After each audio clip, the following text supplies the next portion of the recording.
Great respect for Coach Hunter and his program and his team, all his players. I've said this before, that what they've done at Tulane is they're a model in terms of where he's got the program to be one of the very top teams in this league and to be an NCAA tournament type team. So just so much respect for Coach Hunter and their program.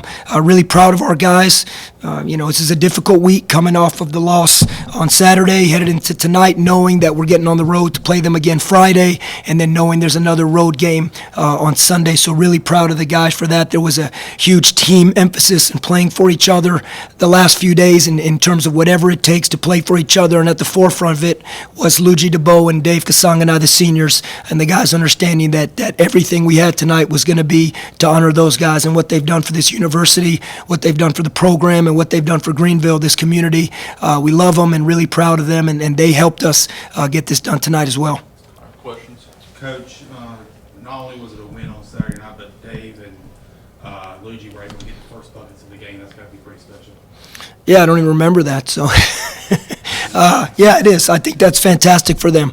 And you know what?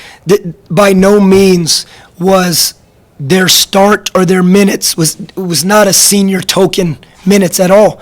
Both guys have started this season. Both guys have helped us win games, multiple games. I mean, we can't even count how many Luigi has helped us win.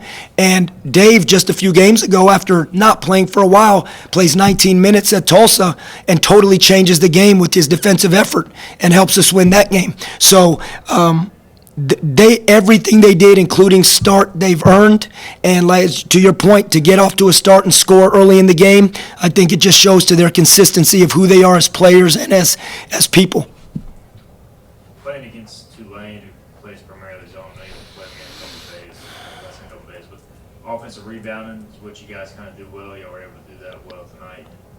Just talk about how much that maybe impacted the game. Yeah, it's big. I mean, we got shelled on Saturday on the glass for Houston. So, whoever we were playing tonight, and they play that matchup zone. They went to 1-3-1 tonight. They were trapping some out of their zone. So they did a great job changing defenses, and it got our guys a little bit. They were changing defenses mid-possession, early in the possession. But the one constant that we tried to emphasize going into this game was, hey, we got to get back to rebounding. We got to get on the glass and see if we can get some second chances, get to the free throw line that way. Again, we didn't shoot a great percentage overall. I mean, field goal percentage was not where we want it to be, but when you can get to the free throw line and you can get some of those putbacks on the offensive glass, and then late in the game, we were able to eat the clock up with offensive rebounds. So offensive rebounding is just a big part of us to have a chance to compete, and I thought we did a good job of that tonight. What went into this defensive effort where it just seemed like you guys were able to put a lid on any sort of run that they did? I know you didn't give up a three in the second half as well. Well, we know Tulane is as dynamic and explosive an offensive team as there is, heck, in the conference for sure, and maybe in the country, in terms of their players, what they do, their talent, the way they shoot the ball, they can play off the bounce. So there was obviously a huge emphasis building in terms of game planning that, hey, we're playing an elite offensive team. And if we don't guard the ball, if we don't keep them out of the paint, in whatever scheme we use, if there was one scheme, whether it was transition defense scheme, or whether it was a half-court scheme, that you could always get it done, heck, we'd be really good. So it's a buy-in to understanding how good they are, and we got to try and execute what we do. The other thing is tonight we were able to set our defense more because they are so good in transition. And if we were at the free throw line, we only turned it over 3 times in the first half. So even if we missed, at least we had a set defense.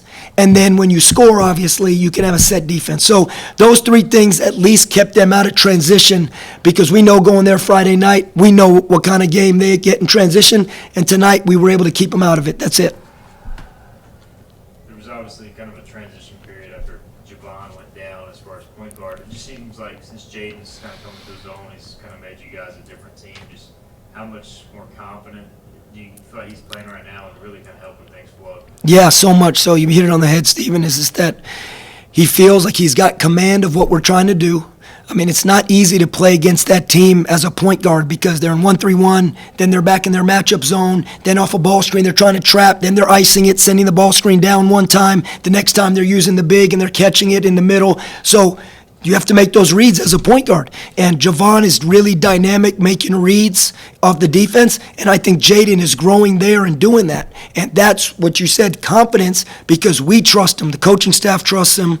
His teammates trust him that he's going to make reads off whatever action we get into. And he's doing that, and he's confident. I think, what did he have, 18 and 10 tonight? Yeah, 18 and 11, maybe. 18 and 11, and he rebounded the ball. He got assists for us. So, yeah, I mean, he was obviously key, and I don't remember taking him out. No, 40 minutes again. So I know one thing, he can't complain about minutes and playing time. You mentioned at the top, it's kind of a grueling stretch of, 3 games, 5 days. How do you kind of put this game into context with the guys of, maybe enjoying it, but also you got to turn around and play the same team again? Yeah, we hit it leading into this game. Going after the Houston game, we said, guys, this is going to be a pretty unique experience in college. This is like an NBA week. You're going to play a team, late game, TV game, get on a plane the next day, go and play the same team in a back-to-back in their building, and then after the game there, go and spend a day in another city and get ready to play UCF Orlando on Sunday in an afternoon game. So I said, we all know, hey, everyone's aspiration is to play at that level and be a professional. Well, you get a chance to at least feel what it is preparation-wise, taking care of your body, mentality. So when we looked at Tulane, we looked at it like, hey, this is 80 minutes of basketball coming up against the same team. And we got to do our share to give ourselves a chance to win as many segments of that 80 as we can, the way we analytically break it down. And tonight we were fortunate enough to do that. Now you got to repeat and start over again. Anything else? All right, Thank you, guys. Thanks, Coach. Thank you, guys. I don't know if I'll see you again. Thank you, guys, all season long. I appreciate you. Thank you very much. You as well. Get you some rest. Yes. Yeah, thanks, Coach. Great respect for Coach Hunter and his program and his team, all his players. I've said this before, that what they've done at Tulane is